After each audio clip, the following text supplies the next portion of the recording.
சந்தோஷமா இருக்கிறீங்களா? எல்லாரும் சபைக்கு வரணுன்ற ஒரு இடத்துக்கு நீங்க வந்திருக்கிறீங்க.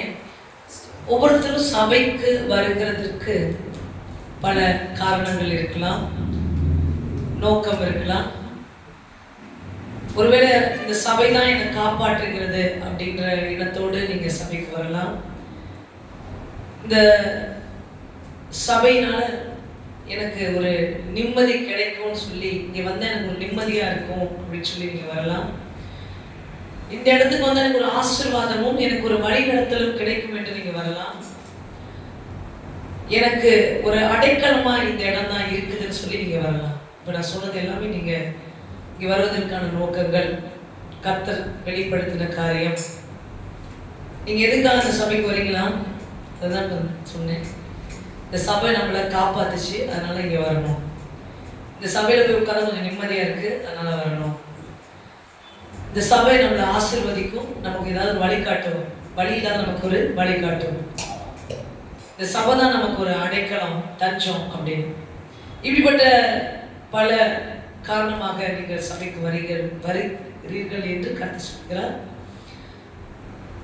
ஆனால் தேவன் இந்த நீங்க கேட்ட எல்லாவற்றையும் இந்த இடத்தில் கொடுக்கிறவராக இருந்தாலும் அவர் எதிர்பார்ப்பது சபையில் தேவனுடைய நாமத்தை நாம் உயர்த்த வேண்டும். அவர் செய்த நன்மைகளை நினைத்து பார்த்து அவருக்கு நன்றி செலுத்த வேண்டும் என்ற எண்ணத்தோடு தான் நாம் சபைக்கு வர வேண்டும். ஆமென். சரிங்களா? அவருடைய எவ்வளவோ காரியங்கள் நம்ம வாழ்க்கையில் செஞ்சிருக்காரு. இந்த இடத்துல சபை கூடுதல்ல நான் வருவேன் என்று வாக்கு பண்ணி இருக்கிறார். அதனால் அவரை நான் போய் காணுவேன். எப்ப போய் ஆலயத்துல அவரை நான் பார்க்க முடியும் அப்படின்ற ஒரு தாகம் உங்களுக்கு வரும். ஆமென். எஸ்பெஷலா ஆண்டவர் எப்பொழுதும் நான் உன் கூட இருக்கிறேன்னு சொன்னாலும் சபையில் தான் தன்னை வெளிப்படுத்த அவர் சித்தமுள்ளவராக இருக்கிறார். That means ஆண்டவர் தன்னை முழுவதுமாக வெளியரங்கமாக தான் இருக்கிறேன் என்பதை காண்பிக்கிற ஒரு இடம் சபையாக இருக்கு. ஆமென். ரெண்டு பேர் கூடி இருக்கும் போதுதான் அந்த இடத்துல நம்ம என்ன சொல்றோம்? சபை என்று சொல்லுகிறோம். அப்படி 2-3 பேர் கூடி இருக்கிற இடத்திலேயே கர்த்தர் வந்து அசைவாடுகிறவராய் இருக்கிறார். ஆமென். அல்லேலூயா. இருவர் அவர் நாமத்தை, இப்ப நம்ம யாருக்காக கூடி இருக்கோம்? இயேசு நாமத்தை உயர்த்துவதற்கு. வேற ஏதாவது நாமத்தின் நிமித்தம் நம்ம கூடி இருக்கோமா? எந்த நாமத்துல கூடி இருக்கீங்க சொல்லுங்க. என்ன பாதி பேர் ஆப்சென்ட், அதாவது பிசிக்கலி பிரசன்ட், மென்டலி ஆப்சென்ட். இன்னும் என் சிந்தனை எங்கேயோ போய் கொண்டிருக்கிறது, அதை கட்டுக்குள் கொண்டு வர முடியவில்லை அப்படின்னு இருந்தீங்கன்னா இங்க வந்து நீங்க எவ்வளவு நேரம் இருந்தாலும் அது உங்களுக்கு பிரயோஜனமா இருக்காது.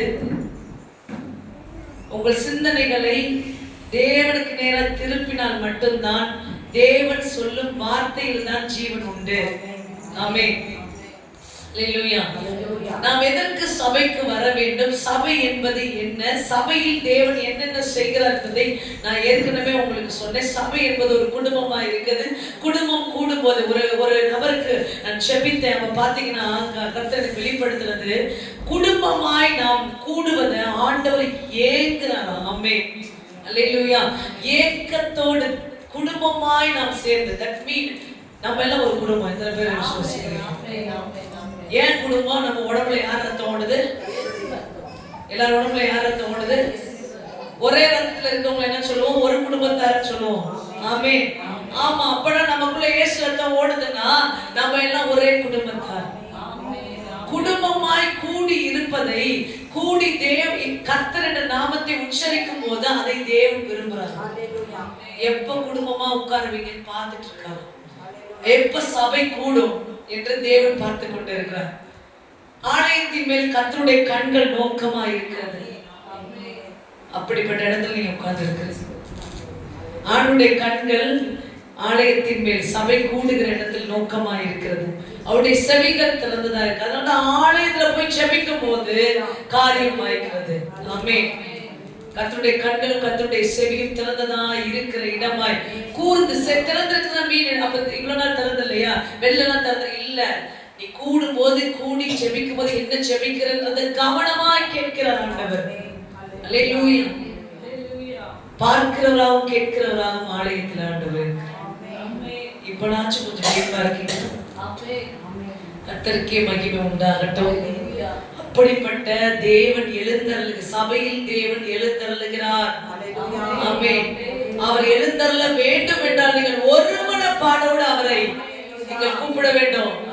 ஆண்டவருடைய நாமத்தை உயர்த்தவே நான் வந்தேன். அல்லேலூயா. உயர்த்த முடியாம இருக்கிற சிறையிருப்புல கட்டுல இருக்கிறவங்களும் இந்த இடத்துக்கு வந்தாலும் உயர்த்தணும். நீங்க ஜெபிக்கணும் அவங்களுக்காக. ஆமென்.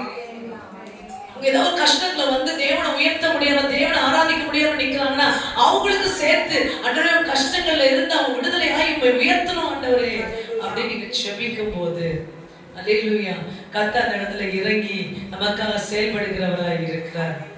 அல்லேலூயா. புரிஞ்சுக்கிட்டீங்க? சபைக்கு நீங்க எப்போ வந்து சில குழந்தைங்க பிறந்தவனா எப்படா அம்மான்னு கூப்பிடுவோம், எப்படா இது வாய் திறந்து எப்போ கூப்பிடணும் அப்படின்னு ஒரு ஏக்கம் இருக்கும். பார்த்துருக்கீங்களா? இருக்குமா இருக்காது? ஆமா இருக்கும். ஏன்னா அது 10 மாசம் சுமந்து பெற்று அது வாயை திறந்து அம்மான்னு கூப்பிடுற வரையும், அப்பான்னு கூப்பிடுற வரையும் ஒரு ஏக்கம், ஒரு தவிப்பு, ஒரு ஆசை இருந்துட்டு இருக்கும். அது போலதான் சபை குறித்து தேவனுடைய இருதயம் இருக்கும். ஆமென். எல்லாரும் சேர்ந்து வந்து என் நாமத்தை எப்பொழுது கூப்பிடுவார்கள் என்று. ஆமென். அவன் என்னை நோக்கி கூப்பிடுவான், நான் அவனுக்கு மறு உத்தரவு கொடுப்பேன். நீ வீட்டுல கூப்பிடுறது வேற, ஆனா சபையில கூப்பிடுவது வேற. ஆமென். அல்லேலூயா. இங்க கர்த்தர் உன்னை பார்த்து கொண்டு இருக்கிறார். ஆமென். அல்லேலூயா. நீ எப்ப வருவன் காத்து கொண்டு இருக்கிறார். அல்லேலூயா. ஆராதனை என்பது எல்லாரும் ஒன்றிணைந்து அந்த தேவன் நாமத்தை அழைப்பது. ஆமென். அப்பா அம்மா என் தேவன் என் ராஜா என்று கூப்பிடும் போது அவர் மகிழுவார். ஆராதனையில் பிரியப்படுகிற தேவன் நம் தேவன். துதிகளில் வாசமாய் இருக்கிற தேவன் நம் தேவன். அவரை நீ வேற எதுலையுமே பிரியப்படுத்த முடியாது. அவர் எப்படி கேட்கிறாரோ அப்படிதான் நீ அவரை பிரியப்படுத்த முடியும். உங்களுக்கு ஆலயம்னு அவரை வந்து அப்பான்னு கூப்பிடணும். அவரை உயர்த்தி நம்ம செஞ்ச நன்மைகளை நினைச்சு பார்த்து நன்றி சொல்லணும். ஆமென். அல்லேலூயா. சோ முதலாவது தேவன் நாமத்தை உயர்த்த வேண்டும் என்ற நோக்கத்தோட இன்னொரு ஆலயம் வருவது உங்களுக்கும் கர்த்தருக்கும் ஒரு அடையாளம். என்னன்னா ஆலயம் தான். ஆமென். அல்லேலூயா. நீங்கள் கிறிஸ்தவர்கள் என்பதற்கு அடையாளம் எது தெரியுமா? நீ ஆலயத்துல கூடுறதுதான். அவருக்கு நீ அவருக்குள்ளன்றதுக்கு ஒரே அடையாளம் நீ ஆலயத்துக்கு வரதான். ஆமென். அப்படிதான் வசனத்துல ஆண்டவர் சொல்லுகிறார், ஓய்வு நாள் என்பது எனக்கும் உனக்கும் அடையாளமாய் இருக்கிறது. ஓய்வு நாள் ஆராதனை என்பது நீ என் பிள்ளை, நீ கிறிஸ்தவன், நீ என்னை ஏற்றுக்கொண்டவன் என்பதற்கு அடையாளமா இருக்கு. சில பேர் பாத்தீங்கன்னா இதுவும் சொல்றேன். சொன்னேன் தகையோட அன்பை குறித்து ஆண்டவர் சபையை எப்படி பார்க்கிறார் என்று. ரெண்டாவது சொல்றேன், திருமணமானவர்கள் ஒரு சில அடையாளங்களை பயன்படுத்துறாங்க. ஏன் பயன்படுத்துறாங்க? நான் ஒருத்தரோட கமிட் ஆயிருக்கிறேன். அல்லேலூயா. அல்லேலூயா. எனக்கும் அவருக்கு ஒரு கமிட்மெண்ட் இருக்கு, உடன்படிக்கை இருக்கிறது. நான் திருமணமானவன் என்பதற்கு காண்பதற்கு மெட்டி போடுறாங்க, போட்டு வைக்கிறாங்க, என்னென்னமோ அடையாளங்களை தனக்குள் தன் சரீரத்தில் காண்பிக்கிறாங்க. யாருக்கு காமிக்கிறாங்க? யாரு காமிக்கிறாங்க? உலகத்துக்கு காமிக்கிறாங்க. அல்லேலூயா.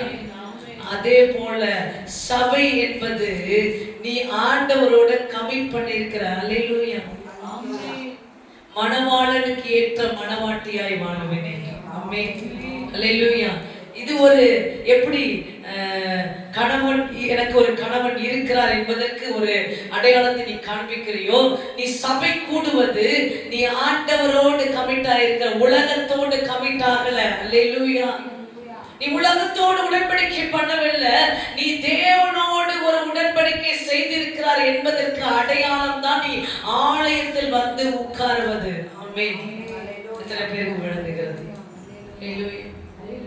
நீ கமிட் ஆயிருக்கிறன்றத காமிக்கிற இடம் ஆலயமா இருக்குது. நீ உடன்படிக்கை பண்ணியிருக்கிற யாரோடு? கர்த்தராகிய இயேசு கிறிஸ்துவோடு நீ கட்டப்பட்டு இருக்கிற. நீ திருமண உடன்படிக்கையில தேவனோடு இணைக்கப்பட்டிருக்க. திருமண உடன்படிக்கை தாங்க.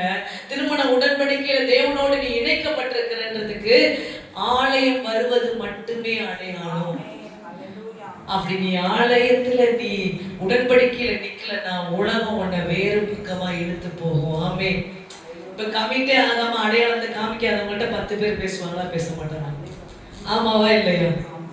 திருமணம் ஆகாதவன் தெரிஞ்சா உலகத்துல இருக்கிறவன் என்ன பண்ணுவான்? நிறைய பேசுவான். உலகத்துல இருக்க பெண்களானாலும் சரி, ஆண்களானாலும் சரி, உன்னுடைய பரிசுத்தத்தை குலைப்பதற்கு பல காரியங்களை செய்து கொண்டிருப்பாங்க. அல்லேலூயா. இப்ப புரிஞ்சுச்சா? இது ஒரு அடையாளம். அவர் அப்பா, நீ பிள்ளை, அவர் மணவன, நீ மணவாட்டி என்பதற்கு ஆலயம் கூடுதல் அடையாளம்.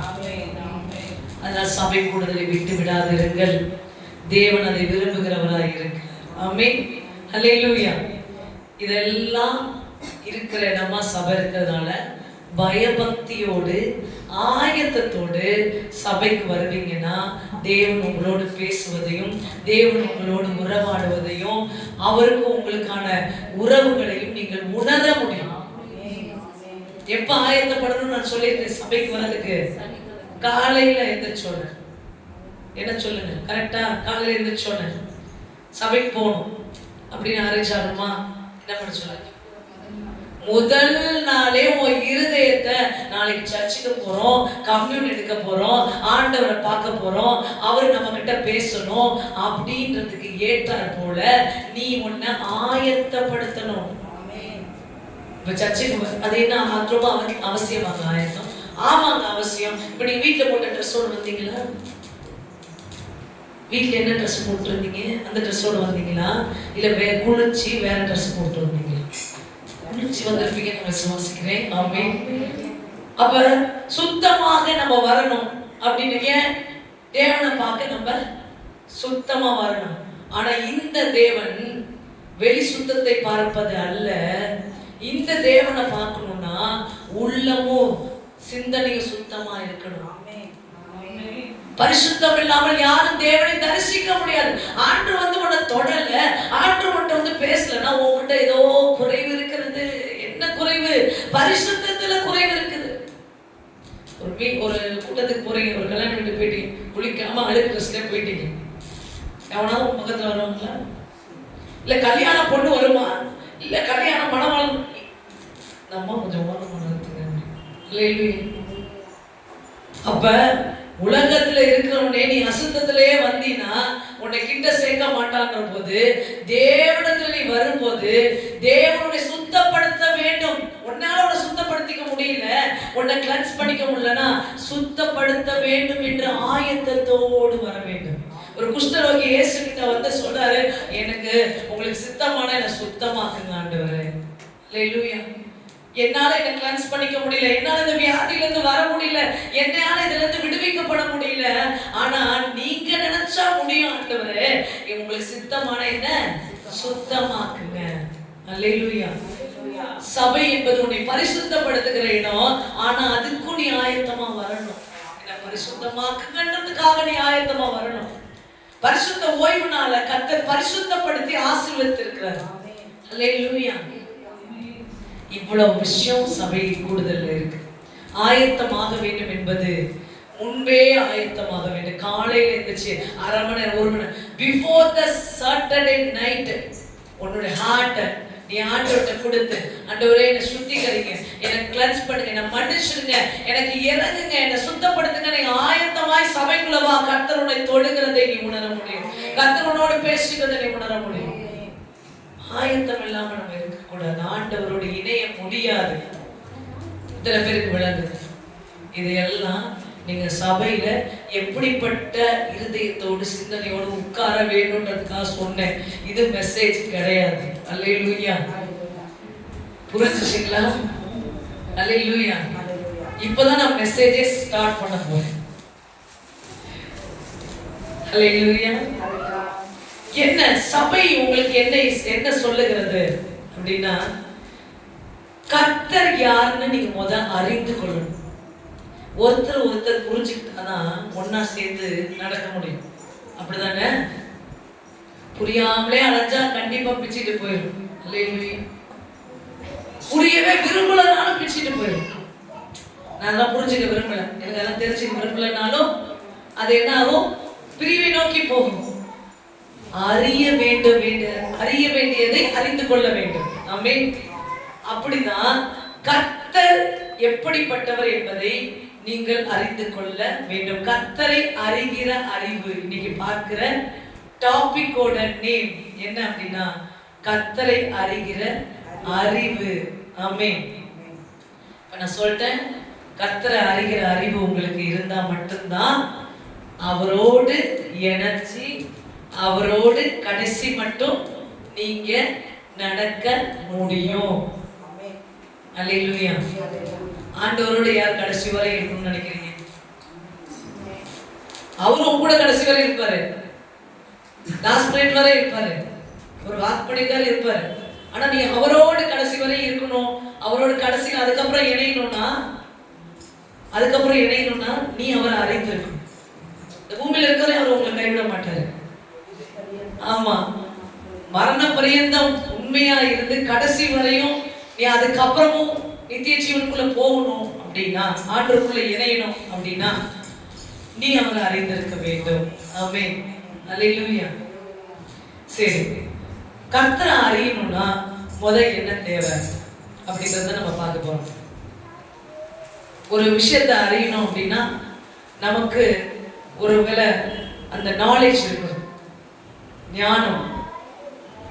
அப்ப கர்த்தரை அறியணும்னா என்ன தேவை, என்ன தேவை இல்லை. மத்தேயு 16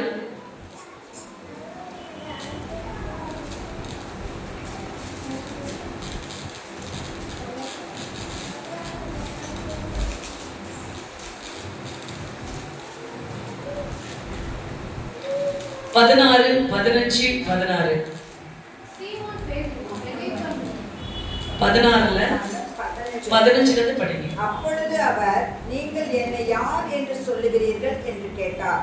சீமோன் பேதுரு பிரதியுத்தரமாக, நீர் ஜீவனுள்ள தேவனுடைய குமாரனாகிய கிறிஸ்து என்றார். இயேசு அவனை நோக்கி, யோனாவின் குமாரனாகிய சீமோனே, நீ பாக்கியவான். மாம்சமும் இரத்தமும் இதை உனக்கு வெளிப்படுத்தவில்லை, பரலோகத்தில் இருக்கிற என் பிதா இதை உனக்கு வெளிப்படுத்தினார். ஆமென். அப்ப பேதுருக்கு தேவனை அறிகிற அறிவை வெளிப்படுத்தினது மாம்சமும் இரத்தமும் இல்ல, தேவனே அதை வெளிப்படுத்திருக்கிறார். தேவனை எப்படி வெளிப்படுத்தினது அடுத்து பார்ப்போம். ஒரு விஷயம், ஃபர்ஸ்ட் கண்டிஷன், நீங்க கர்த்தரை அறியணும்னா நீங்க மாம்சத்திலையும் இரத்தத்திலையும் அவரை தேடினீர்கள் என்றால் அறிய முடியாது. இப்ப மாம்சத்துல ரத்தத்தை தேடினவங்க அவரை தீர்க்கதரிசின்னு சொன்னாங்க, அவரை இன்னும் எலியாவோட ஆவின்னு சொன்னாங்க, எல்லாமே சொன்னாங்க. ஆனா தேவகுமாரன்னு சொல்லல. சோ நம்ம கர்த்தரை அறியணும்னா நம்ம பைபிளை ஓபன் பண்ணி படிக்கிறதும் சரி, இல்ல வேற விஷயத்த கேட்கறதுல மாம்சத்துல இருந்து நீங்க கேட்டீங்கன்னா, மாம்ச சிந்தனை உலகத்துல இருக்கிற மாதிரியே நீங்க ஆண்டவரை பார்க்க நினைச்சீங்கன்னா கண்டிப்பா கர்த்தரை அறிய முடியாது. சரிங்களா? அதனால சொன்னாரு, ரத்தமும் மாம்சம் உனக்கு இத தெரியப்படுத்தல, மாம்ச சிந்தனையில தேவனை நீங்க அறிய முடியாது. அப்ப எப்படிங்க தேவனை அறிகிறது? யோவான் 4:24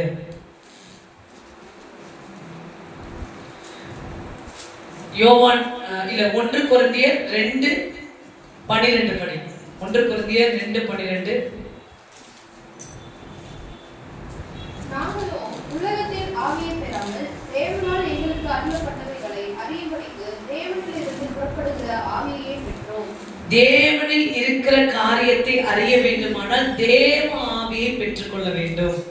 ஆமென். அல்லேலூயா. 1 கொரிந்தியர் 12:3 ஆதலால் தேவனுடைய ஆவியினாலே பேசுகிற எவனும் இயேசுவை சபிக்கப்பட்டவன் என்று சொல்ல மாட்டான் என்றும், பரிசுத்த ஆவியினாலே அன்றி இயேசுவை கர்த்தர் என்று ஒருவனும் சொல்லக்கூடாது என்றும். எப்படி எழுதியிருக்காங்க பாருங்க. கர்த்தருடைய ஆவி இல்லைன்னா கர்த்தரை ஆண்டவர் என்று சொல்லவே முடியாது. ஆமென். பரிசுத்த ஆவி இன்றி இவர்தான் தேவன் என்று சொல்ல முடியாதாம். நம்ம இவரை தேவனா ஏத்துக்கணும்ன்றதுக்கு கூட நமக்கு யார் வேணும்? பரிசுத்த ஆவியானவர் வேண்டும். ஆமென். அல்லேலூயா. இப்ப இந்த திருத்துவ தேவனை அறிந்து கொள்ள தேவ ஆவியானவர் உங்களுக்கு மிகவும் அவசியம். ஆமென். ஏன் அவசியம்ன்றதுதான் இப்ப நம்ம பார்த்துட்டே இருக்க போறோம். சரிங்களா? மாம்சமும் ரத்தத்தோடு நீங்க தேவனை அறிய முடியாது. கவனிக்கிறீங்களா? செட்டில் ஆயிடும். பரவாயில்ல. என்னன்னு பாருங்க. தேவனை அறிய யார் வேணும்? தேவ ஆவியானவர் வேணும். ஆமென். ஹல்லேலூயா. பாருங்க, நீங்க எல்லாம் கான்சன்ட்ரேட் பண்ணல, உள்ள நுழைஞ்சு அவங்க கான்சன்ட்ரேட் பண்ண பார்த்தீங்களா? ஹல்லேலூயா. சோ நம்ம எங்க இருக்கிறோம் முக்கியம் இல்ல, நம்மளுடைய இருதயம் எங்க இருக்குன்னு தான் முக்கியம். ஆமென். எப்படி மூவ் ஆகுறன்ற முக்கியம் கிடையாது, நம்ம இருதயமும் தேவனோட இணைஞ்சிருக்கு. பாருங்க 1 Corinthians 12:3 என்ன சொல்லுகிறது? ஆதலால் தேவனுடைய ஆவியினாலே பேசுகிற எவனும் இயேசுவை சபிக்கப்பட்டவன் என்று சொல்ல மாட்டான் என்றும், பரிசுத்த ஆவியினாலே அன்றி இயேசுவை கர்த்தர் என்று ஒருவனும் சொல்லக்கூடாது என்றும் உங்களுக்கு தெரிவிக்கிறேன். ஆமென். ஹல்லேலூயா. தேவ ஆவி உனக்குள்ள இருந்துச்சுன்னா நீ கர்த்தரை, அதாவது இயேசுவை தேவன் என்று ஏற்றுக்கொள்ளுவாய். ஆமென். அதுதான் அங்க சொல்லப்படுகிறது. அப்ப கர்த்தரை இயேசுவை அறியணும், பிதாவாகிய தேவனை அறியணும்னா பரிசுத்த ஆவி உனக்கு அவசியமானவராய் இருக்கிறார் என்பதுதான் இப்ப நம்ம பார்த்துட்டு இருக்கிறோம். அதை நம்ம படிச்சோம் 1 Corinthians 2:12 படிச்சோம். 2:12 சொல்லப்படுகிறது, தேவனுடைய ஆவி எங்களுக்குள்ள இருப்பதனால. படிங்க 1 Corinthians 2 படிங்க. நாங்களும் உலகத்தின் ஆவியை பெறாமல் தேவனால் எங்களுக்கு அருளப்படவில்லை, அறியும்படிக்கு தேவனிலிருந்து புறப்படுகிற ஆவியையே பெற்றோம். ஹல்லேலூயா. தேவனை அறியணும்னா இப்ப பவுல் சொல்றாரு, நாங்க உலக ஆவி இல்ல, வேர்ல்ட் ஸ்பிரிட்ல இல்ல, நாங்க தேவ ஆவியில இருந்துதான் தேவனுடைய ரகசியத்தை நாங்கள் அறிந்து கொள்ள முடிகிறது. அடுத்து யோவான் 4:24 படிங்க. ஏன் தேவ ஆவியில இருந்துதான் தேவனுடைய காரியத்தை அறிய முடியும்? கர்த்தரை அறிகிற அறிவு எப்படி பெருகும்னா, பரிசுத்த ஆவியில நீங்க பெருகதான் கர்த்தரை அறிகிற அறிவு பெருகும். ஏன் அப்படி பெருகிறது? யோவான் 4:4 என்ன சொல்லுகிறது? இல்ல, யோவான் 4:24 தேவன் ஆவியாய் இருக்கிறார், அவரை தொழுது கொள்ளுகிறவர்கள் ஆவியோடும் உண்மையோடும் அவரை தொழுது கொள்ள வேண்டும் என்றார். ஆமென். ஹல்லேலூயா. இப்ப எப்படி இருக்காரு தேவன்? ஆவியா இருக்கிறார். ஒரு பொண்ணு மனசு ஒண்ணுதான் புரிஞ்சுக்க சொல்லி பாத்தீங்களா? ஹல்லேலூயா. நான் மனுஷன் தான் புரிஞ்சுக்க முடியும். அதே மாதிரி தேவன் இப்ப ஆவியா இருக்கிறாரா? அப்ப நீ ஆவிக்குரியவனாய் மாறினால் மட்டுமே தேவனை நீ அறிந்து கொள்ள முடியும். ஆமென். வசனம் என்ன சொல்லுது? தேவன் ஆவியாகவே இருக்கிறார். எங்கேயாவது ஸ்பெஷலா பாக்குறீங்களா ஆண்டவரை? தொட்டு பாக்குறீங்களா? இல்ல.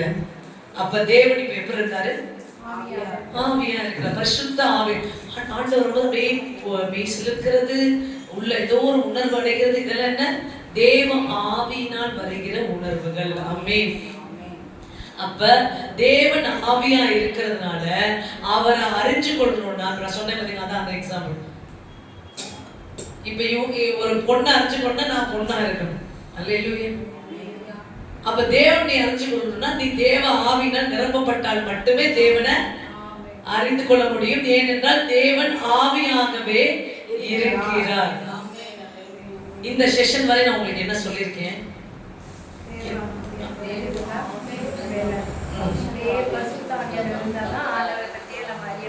ஆமென். அல்லேலூயா. எத்தனை பேருக்கு விளங்குச்சு? கர்த்தரை பத்தி எனக்கு தெரியும் அப்படின்னு கிடையாது. மாம்சத்துல தெரிஞ்சது கொஞ்சமா இருக்கும். நான் தெரியும் உங்களுக்கு தெரியாதுன்னு ஏன் சொல்றேன் அப்படின்னா, உலகம் பார்த்துருக்கீங்களா? அது ஆண்டவருடைய படைப்பு. எல்லா ஊரும் உங்களுக்கு தெரியுமா? எல்லா ஊருக்கு ரூட் தெரியுமா? அவர் அந்த சும்மா படைப்பு, அவருடைய கை படைப்பு, அதுவே முழுசா தெரிஞ்சுக்க முடியல. படைச்சவரை பத்தி எப்படி? உன்னுடைய வாழ்க்கையின் அனுபவத்துல கொஞ்சம் நீ அவரை பத்தி டேஸ்ட் பண்ணிருக்கு. ஆனா அவருக்குள்ள இருக்கிறது அளவில்லாதது, எல்லையற்றவர். அவரை அறிந்து கொள்ள நம்மளுக்கு பத்தாது, காலங்கள் பத்தாது. ஆனாலும் நமக்கு பிரயோஜனமான வகையில் அவர் தம்மை வெளிப்படுத்துகிறார். யோபுக்கு சர்வ வல்லமை உள்ளவராக வெளிப்படுத்தினார். ஆபிரகாமுக்கு அநேக நாமங்களில் தன்னை வெளிப்படுத்துகிறார். யாக்கோபுக்கு தன்னை வெளிப்படுத்துகிறார், இருக்கிறவராகவே இருக்கிறேன் என்று. நம்முடைய புரிதலுக்கு நம்முடைய தேவைக்கு ஏற்றால் போல தன்னை வெளிப்படுத்துகிறார் என்பதால் அவர் அவ்வளவுதான் என்ற முடிவுக்கு வரக்கூடாது. அல்லேலூயா. நீ அறிந்து கொண்ட அளவுதான் தேவன் இருக்கிறார் என்ற அளவுக்கு நீங்க நின்று விடாதீர்கள். அப்படி இருந்தீங்கன்னா நீங்க எதையுமே பெற்றுக்கொள்ள முடியாது நிறைவா. இப்ப இதுக்கு ஒரு எக்ஸாம்பிள் சொல்றேன். இப்ப நீங்க லூக்கா 5ஆம் அதிகாரத்துல இங்க எடுக்க வேண்டாம், நான் சொல்றேன். லூக்கா 5ஆம் அதிகாரத்துல பேதுருவா ஆண்டவர் செலக்ட் பண்ணியிருக்காரு. கெனசரேத்து கடற்கரைக்கு போனாரு, பேதுருவை பார்த்தாரு, பேதுருவை பின்னாடி வான்னு சொன்னாரு. இதான் இருக்கு. இப்படி நான் இருந்துட்டேன்னு வச்சுக்கோங்க. லூக்கா 5ல பேதுருவை ஆண்டவர் செலக்ட் பண்ணாரு. இந்த விஷயம் தான் இருக்குன்றது எனக்கு தெரியும், சரிங்களா? எனக்கு தெரியுதுன்னு சொல்லிட்டு லூக்கா 5ல இதுதான் இருக்குன்னு நான் நிறுத்திட்டேன்னா என்னால தேவன் அதுல என்ன இன்னும் ஆழமாய் சொல்லி இருக்கா என்பதை என்னால அறிந்து கொள்ள முடியாது. சோ நம்ம ஆண்டவருடைய சமூகத்துல லேர்னர்ஸா இருக்க பழகணும். ஆமென். அப்படின்னா என்ன? ஆமா, கற்றுக்கொள்ள இன்னும் என்னப்பா இருக்கு, இதுல என்ன இருக்கு? நான் சொன்ன பாத்தீங்க, உலகத்துல இருக்க மொத்த விஷயம் தெரியாது. அந்த ஊரு எருசலேம்ல ஒரு ஊர் பேர் தெரிஞ்சுன்னா, எருசலேமே தெரிஞ்சுச்சுன்னா ஆயிடுமா? கிடையாது. அந்த ஊருக்குள்ள இருக்க பகுதியில கூட பார்க்கறதுக்கு உன் ஆயுசு நாள் பத்தாது. அல்லேலூயா. புரிஞ்சுங்களா? அதனால பைபிள் படிக்கும் போது கூட இந்த சாப்டர்ல இதான் இருக்கு அப்படின்னு பினிஷ் பண்ணாதீங்க. அது தேவனை பற்றி முழுமையா நீங்கள் அறிய முடியாமல் போய்விடும். அதனால ஒவ்வொரு முறையும் அவர் புதிதாக இருக்கிறார், அவர் புதுமையா இருக்கிறாரு, அவர் நியூவா இருக்கிறாரு, அவருக்குள்ள இன்னும் பல விஷயங்கள் இருக்குது. அதை அறிந்து கொள்ளுகிற மனப்பான்மையோடு நீங்கள் தேவனை தேட வேண்டும். ஆமென். அப்படிப்பட்டவங்களுக்கு இது எதுக்கு நான் சொல்றேன்னா, இப்ப நான் என்ன சொன்னேன், அவர் ஆவியா இருக்காரு, அவருடைய ஆவியின்றி அவரை அறிய முடியாது. சரிங்களா? சரி, இப்ப ஒரு விஷயம் கிளியர் ஆயிடுச்சு. நீங்க மாம்சத்துல பைபிள் புக் படிக்க உட்கார்ந்தீங்கன்னா ஒண்ணுமே முடியாது. ஒரு அதிகாரம் தாண்டாது. வண்டி கீரை போட்டீங்கன்னா தெருமுனை கூட தாண்டாது. அல்லேலூயா. அங்கே நின்றும். அப்படின்னா என்ன? உன் வாழ்க்கை மூவ் ஆகாது, அப்படியே நின்றுக்கும். எப்படி பைபிள் நீ எவ்வளவு களவு தேவனுடைய அறிவுல நீ பெருகிறியோ உன் வாழ்க்கை செழிப்பா இருக்கும். ஆமென். நீ அங்க பெருகவே இல்லைன்னா அந்த பெருக்கம் தான், அந்த ரெவலேஷன் தான் அவரை விசுவாசிக்க வைக்கும், அவரை சார்ந்து வாழ வைக்கும், அவருக்குள் இருக்க நிறைவை காண வைக்கும். ஆமென். இது எதுவுமே போடாம இங்க ஃபர்ஸ்ட் இயர்லயே மாம்சத்திலே படிச்சுட்டு இருந்தா, மாம்சத்திலே நின்று ஆவியான துணை இல்லாம படிச்சா நீங்க ஃபர்ஸ்ட் இயர்லயே நிப்பீங்க, உங்க வாழ்க்கை அப்படி நின்று. அல்லேலூயா. அதனால கர்த்தரை அறிய வேண்டும் என்றால் நல்லா எழுதிக்கோங்க. இந்த மண்டை ஓடு இருக்கு பாருங்க, அவ்வளவு சீக்கிரம் உள்ள போகாது. சரிங்களா? தட்டினாச்சு சொருகிருங்க உள்ள. அவரை அறியணும்னா அவருடைய ஆவி இல்லாம அவரை அறிய முடியாது. சொல்லிக்கோங்க. இப்ப ஸ்கூல்ல டீச்சர் சொன்ன மனப்பாடம் வச்சு சொல்லுவாங்க. ஆமா, சொல்ல வச்சுட்டு என்ன பண்ணுவாங்க, ஆமா கொட்டினாச்சும் உள்ள போய்க்க. அந்த மாதிரி ஆயிடுச்சு இப்ப கதை. மனப்பாட பண்ணி சொல்லு ஒப்பி அப்படின்னு சொல்லுவாங்க. அந்த மாதிரி சொல்றேன். வித்தவுட் ஹோலி ஸ்பிரிட் நீங்க அவரை பார்க்கவும் முடியாது, காணவும் முடியாது, அறியவும் முடியாது. அதுதான் வேதாகமம் சொல்லுகிறது. ஏன்னா அவர் ஆவியா இருக்காரு. ஆவியா இருக்கவரை நீ மாம்சத்துல தேடுனீன்னா கிடைக்க மாட்டாரு. அல்லேலூயா. கிடைச்ச கொஞ்சத்தை வச்சு, கொஞ்சம் சாப்பாடை வச்சு எவ்வளவு நாளுங்க வளருவீங்க? ஒரு 2 இட்லியை மட்டும் வாங்கிட்டு, ஆண்டவர்கிட்ட 2 இட்லியை மட்டும் வாங்கிட்டு நீங்க வாழ்நாள் முழுக்க இருக்கணும்னா முடியுமா? முடியாதுல்ல. அன்னன்னைக்கு வேண்டிய ஆகாரம் வேணும்ல. அன்னன்னைக்கு தேவன் கொடுக்கிற வெளிப்பாடு வேணும். அன்னன்னைக்கு தேவன் உன்னை எப்படி நடத்த விரும்புறாருன்னு உனக்கு தெரியணும். அவருடைய வழி நடத்தல் உனக்கு வேணும். இதெல்லாம் வேணும்னா பரிசுத்த ஆவியானவர் வேணும். அல்லேலூயா. இப்ப நான் முன்னாடி சொன்ன பார்த்தீங்களா, தேடும் போது லூக்கா 5 எடுத்துட்டு தான் இருக்குதுன்னு சொல்லிட்டு தேடுறதுல, இப்ப இந்த ஆவியானவரை எப்படி பெற்றுக்கொள்வது? அல்லேலூயா. ஒரு விஷயம் சொல்லிட்டேன். செகண்ட் செஷன் போறேன். என் கூட வரீங்களா? எத்தனை பேர் வரீங்க? கஷ்டப்பட்டு இழுத்து போய் கொண்டிருக்கிறேன். தேவன் எனக்கு உதவி செய்வார் என்று நம்புகிறேன். சகோதரிகளுக்கு ஜெபிக்கவும். அல்லேலூயா. இந்த ஆவியானவர் எப்படி பெற்றுக்கொள்வது?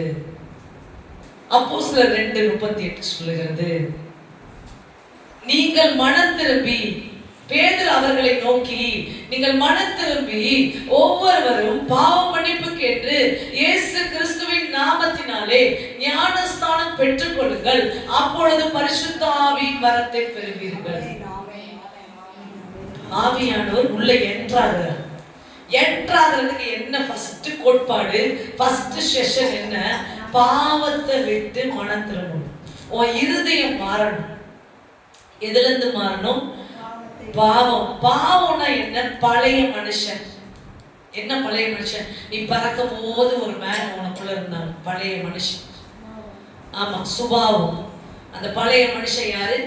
ஆதாமோட மனுஷன். ஆதாம் இந்த உலகத்துல பிறக்கிற எல்லா எல்லா மனுஷங்களுக்கும் நீ பாவத்தை சொல்லியே தர வேண்டும். தெரியுமா உங்களுக்கு? ஆட்டோமேட்டிக்கா பாவம் எல்லாருக்கும். ஒரு பாஸ்டர் பையனா வந்தா கூட அவங்களும் கொஞ்சம் பாவம் இருக்கும். கேட்டிருப்பீங்க நிறைய இடத்துல, நான் பாஸ்டர் பையன் மனம் திரும்பினேன்னு சொல்லியிருப்பான். அல்லேலூயா. பரிசுத்த வித்து அவர் ஒருவரே. ஆமென். அல்லேலூயா. அப்ப எல்லா மனுஷனுக்கும் பாவத்தோடு பிறக்கிறான். ஆனா இயேசுவை ஏற்றுக்கொண்ட பாவ மனுஷனை களைந்து போட்டு நான் இயேசுவை போல வாழ்றேன்னு ஒப்பு கொடுக்கிறான் பாருங்க, அப்பதான் அவன் பரிசுத்த மனுஷனா மாற்றப்படுகிறான். பரிசுத்த வித்து அவனுக்குள்ள வருது. அழிவில்லாத வித்தினால் செழிப்பிக்கப்படுறான். அப்ப மனம் திரும்பும் போது அந்த வித்தை அவருக்குள்ள வைக்கிற பரிசுத்த ஆவியானவர் தான் அது. ஆமென். அவன் மாறுகிறது. அது யார் அப்படின்னா பரிசுத்த ஆவியானவர். பழைய மனுஷன்னா யாரு? கீழ்ப்படியாமையின் மனுஷன் ஆதாம். ஆதாம் தான் கீழ்ப்படியாம பாவம் செய்தான். ரெண்டாவது இச்சை நிமித்தம் பாவம் செஞ்சான். அல்லேலூயா. ஆசை. இதையெல்லாம் விட்டு மனம் திரும்புறவன் தான் யார் அப்படின்னா, மனம் திரும்பி கிறிஸ்துவுக்குள் தன்னை புது சிருஷ்டியாய் என்ன பண்ணிக்கிறான்? மாற்றி பழைய மனுஷனை கலைந்து போட்டு. உங்களுக்கு வசனங்களை படிக்கிறேன். கொலோசியர் 3:9-10.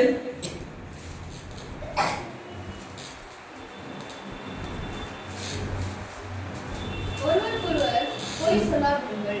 பழைய மனுஷனையும் அவர் செய்திகளையும் அழைத்துக் கொண்டு தன்னை சிருஷ்டித்தவருடைய சாயலுக்கு ஒப்பாய் பூரண அறிவடையும்படி புதிதாக்கப்பட்ட புதிய மனுஷனை தரித்துக் கொண்டிருக்கிறீர்கள். அறிவு வேணும். நான் சொன்னேன் பாத்தீங்களா?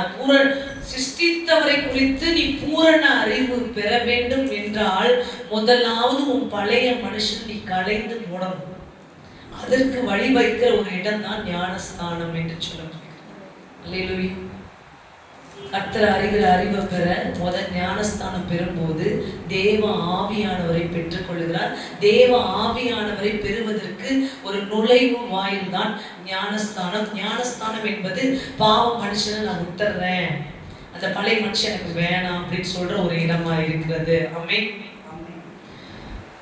அதாவது சின்ஃபுல் மேன். இப்ப ஞானஸ்தானம் என்னன்னா உங்களுக்கு தெரியும்ல, ரோமர் 6:4 படிச்சிருக்கேன். நான் ரெஃபரன்ஸ்லயே உங்களுக்கு கொண்டு போயிடுறேன். ரோமர் 6:4. ஞானஸ்தானம்னா என்ன? மேலும் பிதாவின் மகிமையினாலே கிறிஸ்து மரித்தோரிலிருந்து எழுப்பப்பட்டது போல நாமும் புதிதான ஜீவன் உள்ளவர்களாய் நடந்து கொள்ளும்படிக்கு அவருடைய மரணத்துக்குள்ளாகும் ஞானஸ்தானத்தினாலே கிறிஸ்துவுடனே கூட அடக்கம் பண்ணப்பட்டோம். ஆமென். அல்லேலூயா. அதாவது நம்ம பழைய பாவ மனுஷனை தான் ஆண்டவர் சிலுவையில் அடிச்சார். ஆமென். சிலுவையில் கொண்டு போய் அடிச்சு அடக்கம் பண்ணப்பட்ட அந்த பழைய பாவத்தை அந்த அடக்கத்தோடு இந்த ஞானஸ்தானத்துல என்ன பண்ண போறோம்? ஜல சமாதி சொல்றாங்களா, அது மாதிரி இது ஒரு அடையாளம். ஜலம் என்ன பண்ணுகிறது? நாம் கர்த்தருக்காக திரும்ப பிறக்கிறோம் என்பதற்கு சாட்சியா சொல்லுது. ஜலம், அக்கினி, ரத்தம் மூன்றும் சாட்சி சொல்லக்கூடியது. அதனாலதான் நம்ம ஜலத்துல மூழ்கி ஆண்டவர் எப்படி அந்த சிலுவையில பாவத்துக்காக மரித்தாரோ நாமும் மரிக்கிறோம் என்பதற்கு அவரோடு கூட அடக்கம் பண்ணப்பட்டு திரும்பமாக இயேசு எழுந்தது போல நாம் பழைய மனுஷனை விட்டு இயேசுவாக எழுப்புகிறோம் என்று. ஆமென். இதுதான் ஞானஸ்தானம். ஆமென். இப்படி எழும்பும்போது, இயேசு எழும்பும்போது பரிசுத்த ஆவியானவர் எப்படி இறங்கினாரோ, நீங்கள் உண்மையாகவே பாவ மனுஷனை அடக்கம் பண்ணிவிட்டு இயேசுவுக்காக வாழுவேன் என்று எழும்புவீர்கள் என்றால் பரிசுத்த ஆவியை பெற்றுக் கொள்வீங்க. ஆமென். அல்லேலூயா. இந்த ஆவியானவர் தான் அவரை அறிகிற பூரண அறிவுக்கு நேராய் நடத்தும். ஆமென். சரி, இப்ப ஞானஸ்தானம் என்பது தேவ ஆவியை பெற்றுக்கொள்வதற்கான ஒரு வழியாக இருக்கிறது. ஒருவேளை ஞானஸ்தானம் எடுக்கும் போது இது எதுவுமே தெரியாது, தண்ணியில போய் முங்குனா எல்லாமே முடிஞ்சிடும், எல்லா பாவம் ஒரு கஷ்டமே வராது அப்படின்னு கூட்டிட்டு போய் நீங்க மூழ்கி எதிர்ச்சிருந்தீங்கன்னா, அப்ப பரிசுத்த ஆவியை பெற்றுக்கொள்ளவில்லைன்னா அடுத்த செஷனுக்கு வாங்க. சரி, அப்போ ஒருவேளை நீங்க உண்மையான மன திரும்புதலுக்கு ஒப்பு கொடுக்காம அந்த ஞானஸ்தானத்தை நீங்க வாங்கியிருந்தீங்க அப்படின்னா அதுவும் செல்லும். ஏன்னா ஜனம் சார் சொல்லிச்சு, இயேசுக்காக உடன்படிக்கை பண்ண ஜனம் வந்து ஒரு ரிட்டன் ஸ்டேட்மெண்ட் சென்றுச்சு. ஆனா நீ ஆவியில பிறக்கல, ஜலத்துல மட்டும் பிறந்திருக்கு. இப்ப ஆவியில பிறக்க வேண்டும்னா அடுத்தது அப்போஸ்தலர் 10:44.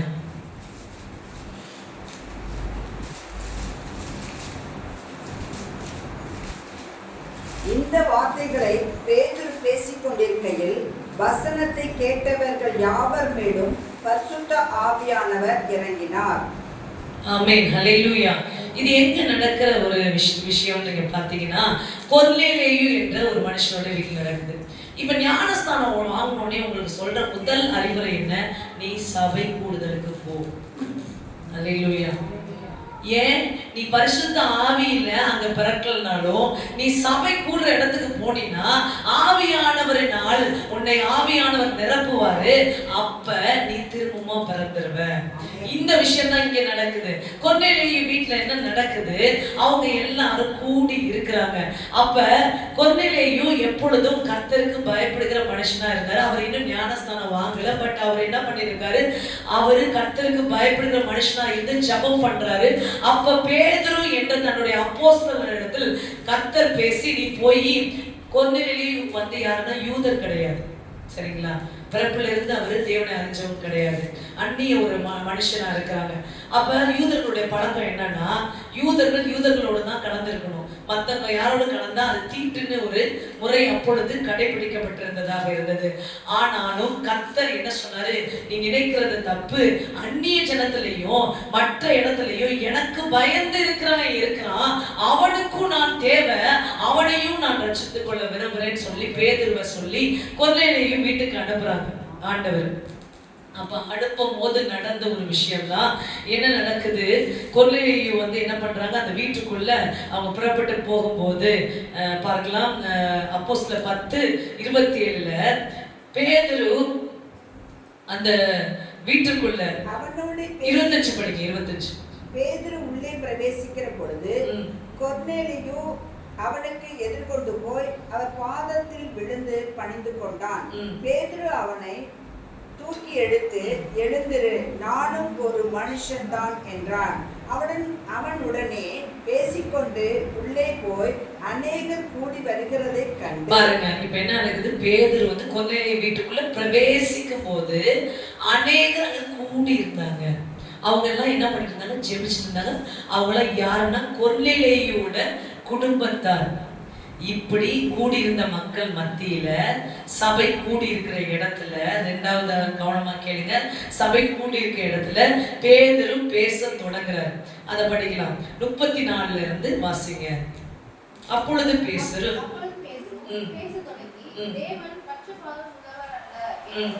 எந்த ஜனத்தாராயும் அவருக்கு பயந்திருந்து நீதியை செய்கிறவன் எவனோ அவருக்கு உகந்தவன் என்றும் நிச்சயமாய் அறிந்திருக்கிறேன். எல்லாருக்கும் கர்த்தராய் இருக்கிற இயேசு கிறிஸ்துவை கொண்டு அவர் சமாதானத்தை சுவிசேஷமாய் கூறி இஸ்ரவேல் புத்திரருக்கு அனுப்பிட்ட வார்த்தையை அறிந்திருக்கிறீர்களா? யோவான் ஞானஸ்நானத்தை குறித்து பிரசங்கித்த பின்பு கலிலேயா நாடு முதற்கொண்டு யூதேயா தேசமெங்கும் நடந்த சங்கதி இதுவே. நசரேயனாகிய இயேசுவை தேவன் பரிசுத்த ஆவியினாலும் வல்லமையினாலும் அபிஷேகம் பண்ணினார். தேவன் அவருடனே கூட இருந்தபடியினாலே அவர் நன்மை செய்கிறவராயும் பிசாசின் வல்லமையில் அகப்பட்ட யாவரையும் குணமாக்குகிறவராயும் சுற்றி இருந்தார். யூதருடைய தேசத்திலும் எருசலேமிலும் அவர் செய்தவர்கள் எல்லாவற்றிலும் நாங்கள் சாட்சி பாவிகளாய் இருக்கிறோம்.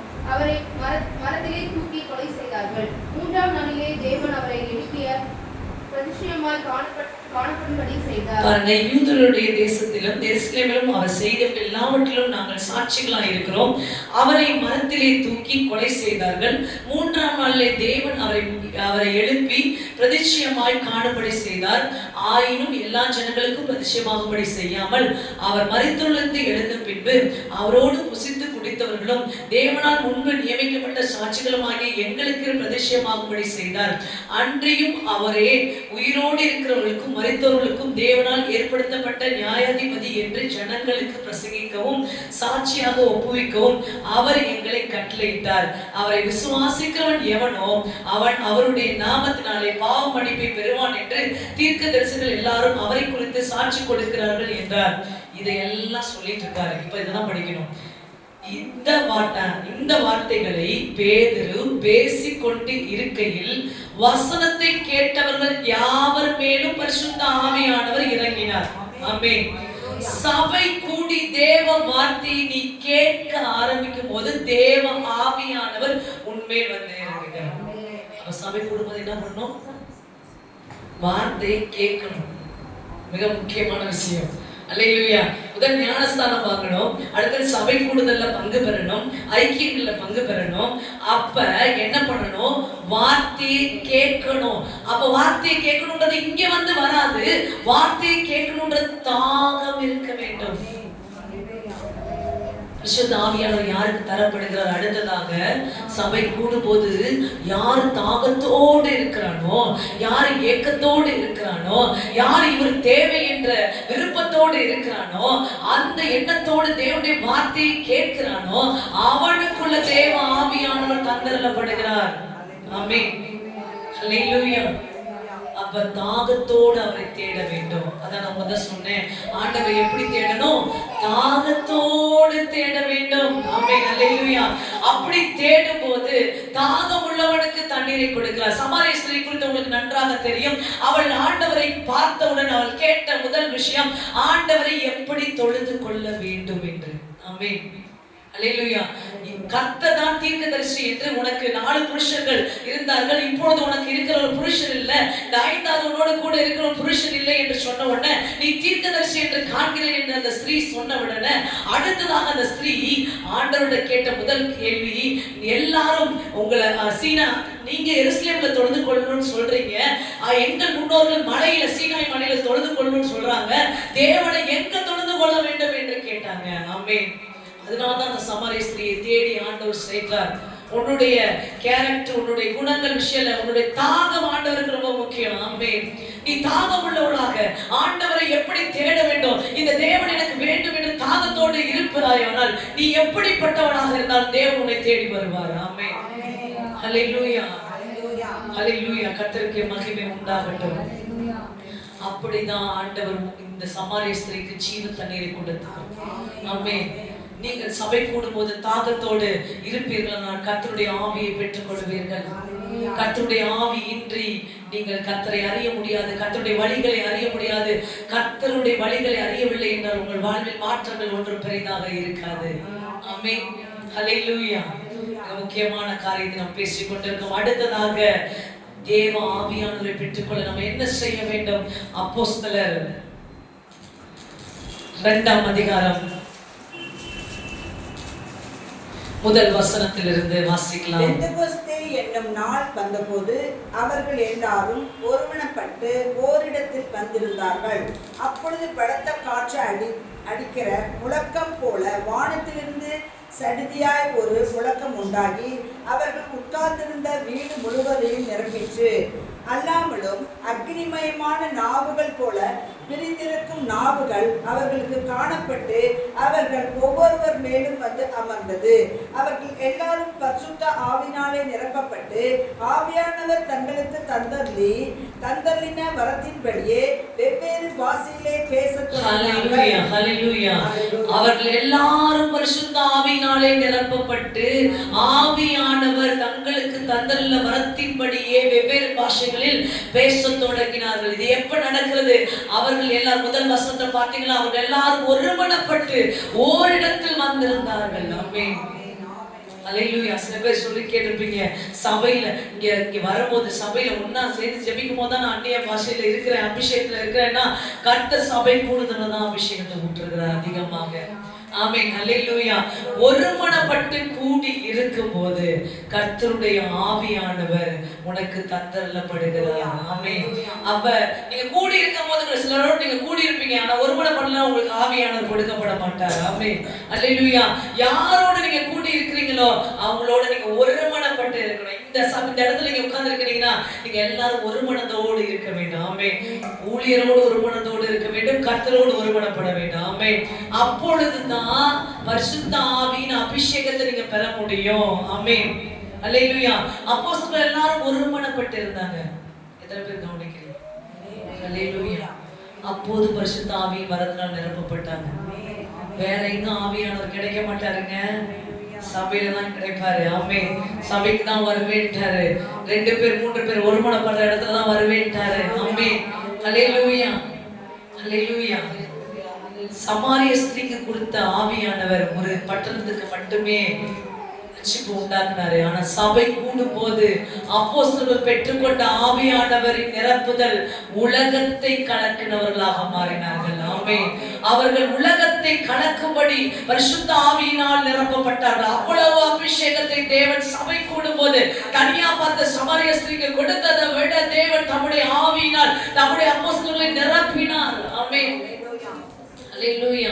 அப்ப ஒருமனப்பட்டு நீங்க கூடும்போது கர்த்தருடைய ஆவியை நீங்கள் பெற்றுக் கொள்ளுறீங்க.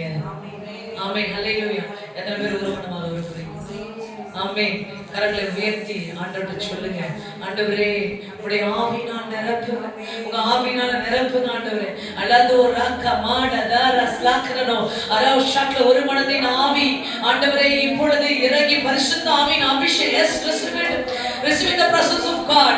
லக்னா ஹந்தா கஸ்லாக்கரனோ இந்த ஹந்தா லக்கரோ ராக்கிடி இறங்கட்டப்பா. ஒரு பரிசுத்த அக்கினி, ஒரு பரிசுத்த அக்கினி அன்னைக்கு மேல் வீட்டு அறையில இறங்கினது போல இந்த சபைக்குள்ள ஒரு சுத்திகரிப்பின் அக்கினி, ஒரு சுட்டரிப்பின் அக்கினி, சத்துருக்களின் கிரியைகளை கலைகளை சுட்டரிக்கிற அக்கினி இறங்கட்டும். நான் செபிக்கிறேன். நந்தோ நக்கலோ லந்த லந்த லந்த லக்கரப ஷக்லதரோ எஸ்மோகோட தரக்னோ. எஸ் எஸ் எஸ் ரெமோஹோ பாபா ஷக்ல பெற்றுக்கொள்ளுங்க. Yes, release it, release it. Deliver the name of Jesus. Every demonic spirit, I come on the name of Jesus. Bako naka noka naduno lema shakarabdo lamo namma naka nakarabdo. Thank you Jesus, thank you Jesus, thank you Jesus, thank you Jesus, thank you Jesus. Yes, பெற்றுக்கொள்ளுங்க, பெற்றுக்கொள்ளுங்க. பரிசுத்த ஆவியின் அபிஷேகம் நிரப்பட்டப்பா. உடைய அபிஷேகம் அனலாய் ஊட்டி எழும்பும்படி நான் ஜெபிக்கிறேன் ஆண்டவரே. Thank you Jesus. Nado halaka mola hasa mola hanna hanna hanno eshala hidhana varlano limna hadoro. தாகத்தோடு இருங்க, ஒருமனப்படுங்க, கான்சென்ட்ரேஷனை விடாதீங்க.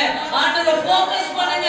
இந்த அப்போஸ்தலர்கள் கொடுத்த எஸ் சிஸ்டர் ரிஸ்ட்ரிபியூட் லந்தோ ஹானோ அப்போஸ்தலர்கள் கொடுத்த அபிஷேகம் இந்த இடத்துல நிரப்பட்ட பெந்தெகோஸ்தே நாளில் இறங்கினது போல ஆண்டவர் சபைக்குள்ள உடைய ஆவி பற்றி எரியட்டும், அக்கினி எரியட்டும், அக்கினி எரியட்டும், அக்கினியை போடுங்க நான் சொல்லிக்கிறேன்.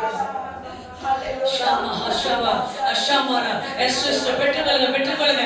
அனைவருடைய ஆவி அனலாகிறது நான் பார்க்கிறேன். எஸ் எஸ் எஸ் லந்த லந்த லந்த லக்கரவளோ. இன்னும் பெறாதவங்க விட்டு கொடுங்க. தேவ ஆவியானவருக்கு இடம் கொடுங்க. இல்லைன்னா சத்துரு வஞ்சிக்கும்படி நேரிடும். கர்த்தருடைய ஆவியானவருக்கு இடம் கொடுங்க உங்க இருதயத்துல. ஸ்மோஹந்தோ ஹனா தக்கரவளோ.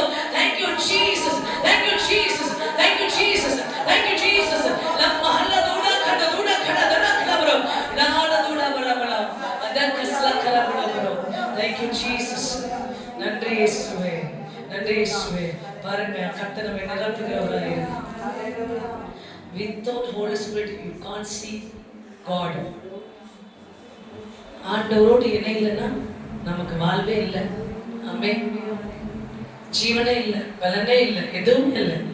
இந்த உலகத்திலே சரி, உலகத்தின் பிற்பாடும் சரி. ஆமென். நானே வழியும் சத்தியமும் ஜீவனுமாக இருக்கிறேன். அவரை எல்லாமும் நமக்கு ஜீவனே இல்லை. அல்லேலூயா. சரி, யூனிட்டி. அதான் சொன்னேன் நான் உங்களுக்கு, ஒருமனப்படும் போது.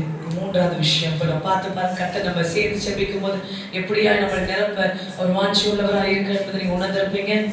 அடுத்ததாக நான் ஒரு விஷயம் சொல்றேன். அப்போஸ்தலர் 1:5, தேவ ஆவியை நீங்கள் பெற்றுக்கொள்ள வேண்டும் என்றால் என்ன செய்ய வேண்டும்? அப்போஸ்தலர் 1:5, நீங்கள் எருசலேமை விட்டு போகாமல் என்னிடத்தில் கேள்விப்பட்ட பிதாவின் வாக்குத்தத்தம் நிறைவேற காத்திருங்கள் என்று கட்டளையிட்டார். அப்பொழுது கூடியிருந்தவர்கள் அவரை நோக்கி 1:8 பரிசுத்த ஆவி உங்களிடத்தில் வரும்போது நீங்கள் பலனடைந்து எருசலேமிலும் யூதேயா முழுவதிலும் சமேரியாவிலும் பூமியின் கடைசி பரியந்தம் எனக்கு சாட்சிகளாய் இருப்பீர்கள். பாருங்க, இந்த விஷயத்துல 5 என்ன சொல்ற? ஆகையால் நீங்கள் எருசலேமை விட்டு போகாமல் என்னிடத்தில் கேள்விப்பட்ட பிதாவின் வாக்குத்தத்தம் நிறைவேற காத்திருங்கள் என்று கட்டளையிட்டார். என்ன வாக்குத்தத்தம் நிறைவேறணும்னு இயேசு நம்முடைய சீஷர்களை பார்த்து சொல்கிறார். யோவேல் 2:28, மாம்சமான யாவர் மேலும் என் ஆவியை ஊற்றுவேன் என்ற வாக்குத்தத்தம் நிறைவேறணும். Just wait. அல்லேலூயா. நீ பரிசுத்த ஆவியை பெற்றுக்கொள்ள வேண்டும் என்றால் கர்த்தருடைய சமூகத்தில் நீ காத்திருக்க வேண்டும். ஆமென். அதிக நேரம் காத்திருக்க வேண்டும். அவர் அவ்வளவு சுலபமாய் உனக்கு கொடுக்கப்பட மாட்டாரு. எருசலேமில் காத்திருங்கள் என்று தன்னோடு 3 வருஷம் எல்லாத்தையும் விட்டு வந்த சீஷர்களுக்கும் ஒரு வெயிட்டிங் ஆண்டவர் கொடுக்கிறாரு. ஆமென். காத்திருங்க. ஏன் தெரியுமா? இன்னும் அவர்கள் அர்ப்பணிக்க வேண்டிய காரியங்கள் இருந்தது. ஆமென். காத்திருக்குதல் என்றால் ஆண்டவருடைய சமூகத்தில் உன்னை அர்ப்பணிப்பது. ஆமென். அல்லேலூயா. அவருக்கு முழுமையாக உன்னை விட்டு கொடுப்பது. அர்ப்பணிக்கிறதுனா என்ன? முழுமையா தேவன் செயல்பட விட்டு கொடுப்பது, அவருடைய வார்த்தைக்கு முழுமையாய் கீழ்ப்படுகிறேன் என்று சொல்லுவது. அதுக்கெல்லாம் அந்த டைம் அவசியமா இருந்துச்சு. தேவ சமூகத்துல அதிகமாய் காத்திருக்கணும். ஆமென். அதிகமாய் நீங்க அதிகமா காத்திருக்க 1 மணி நேரம் 2 மணி நேரம்லாம் கிடையாது. மாச கணக்குல கூட நீங்க காத்திருக்க வேண்டிய அவசியம் இருக்கும். அப்படி நீங்க காத்திருப்பீர்களால் கர்த்தர் உங்களுக்குள்ள அவருடைய ஆவியை அளவில்லாமல் ஊற்றுவார். ஆமென். இப்ப நீங்க சொல்லலாம், சில பேர் சொல்லலாம், நான் இவ்வளவு காத்திருக்க வேண்டிய அவசியம் இல்ல, already I receive the Holy Spirit அப்படி நீங்க சொல்லலாம். எனக்குள்ள பரிசுத்த ஆவியானவர் நான் பெற்றுக்கொண்டு இருக்கிறேன் என்று. அல்லேலூயா. நான் சொன்னேன், முதவே சொன்னேன், அவர் அளவில்லாதவர், புத்தி கெட்டாதவர். இன்னும் நம்ம பாத்திரம் அவரை முழுமையாய் பெற்றுக்கொள்ளும் அளவுக்கு இன்னும் நிறைய விஷயம் இருக்கு. வரங்களே 9 வரங்கள். அல்லேலூயா.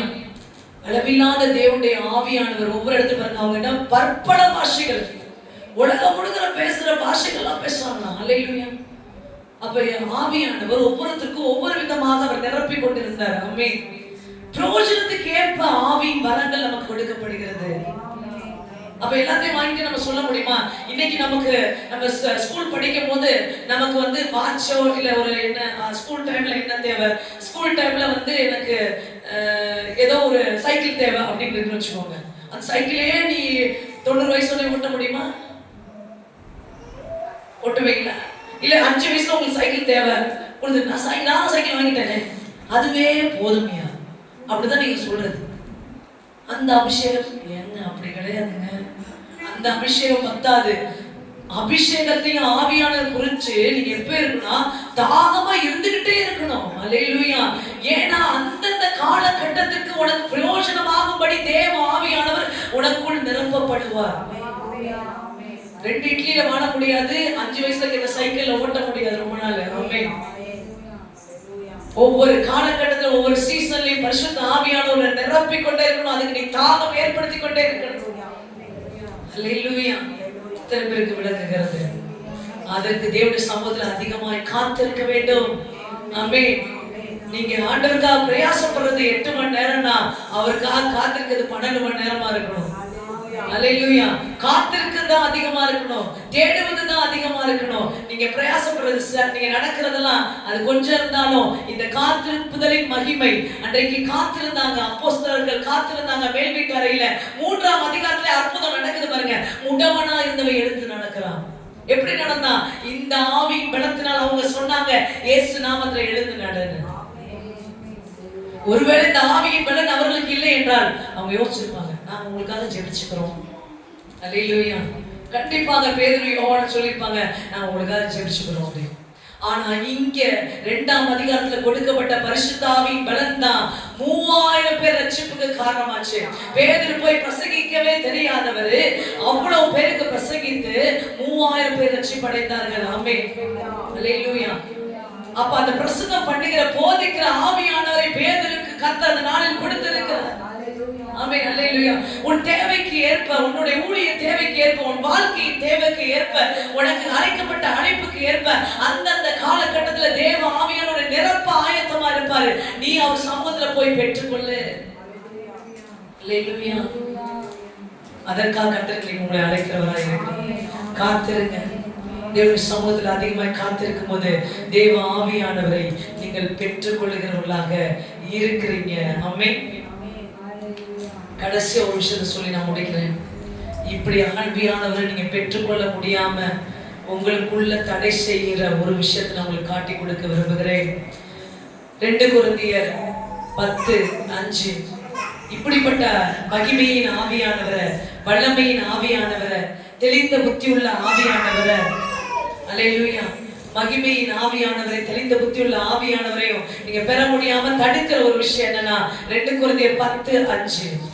எடுத்தவங்க வாசிக்கலாம். 2 கொரிந்தியர் 10:5.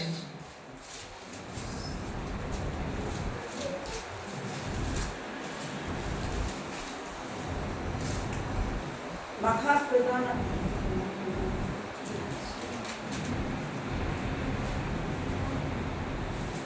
அவைகளால் நாங்கள் தர்க்கங்களையும் தேவனை அறிகிற அறிவுக்கு விரோதமாய் எழும்புகிற எல்லா மேட்டிமையையும் நிர்மூலமாக்கி எந்த எண்ணத்தையும் கிறிஸ்துவுக்குள் கீழ்ப்படிய சிறைப்படுத்துகிறவர்களாய் இருக்கிறோம். இதுக்கு முன்ன வசனம் பாருகிறேன் நான். 3ஆம் வசனம், நாங்கள் மாம்சத்தில் நடக்கிறவர்களா இருந்தும் மாம்சத்தின்படி போர் செய்கிறவர்கள் அல்ல. எங்களுக்கு போராயுதங்கள் மாம்சத்துக்கு ஏற்றவர்களா இராமல் அரண்களை நிர்மூலமாக்குகிறதும் தேவ பலமுள்ளதா இருக்கிறது. அவைகளால் நாங்கள் தர்க்கங்களையும் தேவனை அறிகிற அறிவுக்கு விரோதமாய் எழும்புகிற எல்லா மேட்டிமையும் நிர்மூலமாக்கி.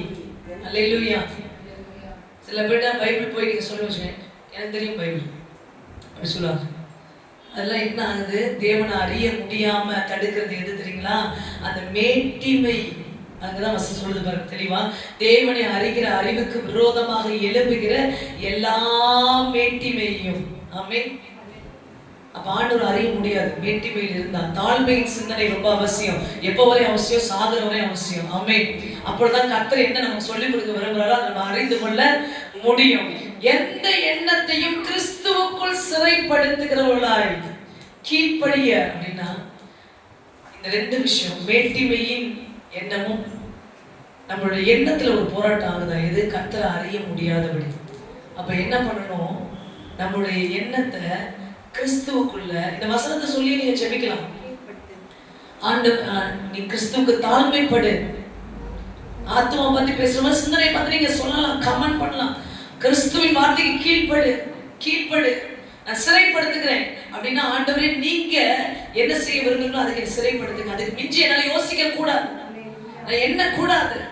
உங்களை அறிகிற அறிவுக்கு விரோதமா நான் ஒரு நாளும் நினைக்க கூடாது, என்ன கூடாது. அதுக்கு என்னுடைய சிந்தனையை நீங்க ஆண்டு கொள்ளுங்க.